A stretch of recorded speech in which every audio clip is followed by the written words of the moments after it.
बातमी ठाण्यामधून आहे। धक्कादायक बातमी। ठाण्यामध्ये मैत्रिणीसोबत वाद झाल्यामुळे 17 वर्ष मित्रानेच तिला पेटवून दिलेला आहे आणि यामध्ये ही मुलगी 80% भाजल्याचं समोर आलंय। या मुलीवर सध्या रुग्णालयामध्ये उपचार सुरू आहेत। कापूरबावडी पोलिसांनी या प्रकरणामध्ये या 17 वर्षीय मुलाला ताब्यात घेतलंय आणि मुंबईमधील चेंबूर भागात कुटुंबासोबत ही मुलगी वास्तव्यास होती।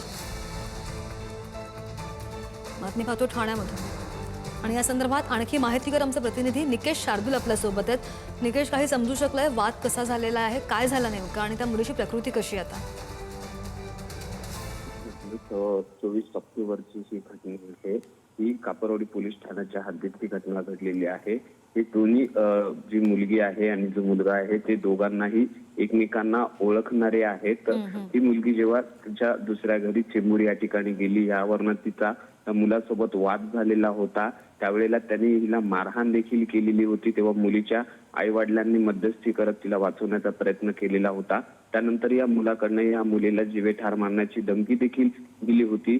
ही मुलगी जेव्हा घरामध्ये एकटी असताना हा तरुण मुलगा जो आहे, जो तिचा मित्र होता, तो घरामध्ये शिरला।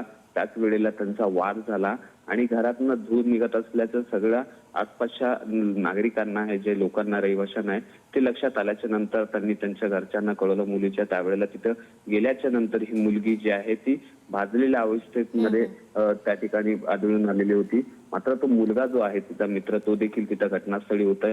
त्यावेळी ज्या वेळेला नातेवाईकांनी त्याला जाब विचारला, त्यावेळेला या मुलाने जे आहे तिथून पळ काढला होता। त्यानंतर पोलीस ठाण्यामध्ये या तरुणाविषयी, मुलाविषयी जे ते तक्रार नोंदवण्यात आलेली होती आणि या नाही बरोबर, आता या संदर्भात सगळा तपास सुरू आहे। ताजे अपडेट्स घेत राहू। निकेश, धन्यवाद दिलेल्या माहितीसाठी।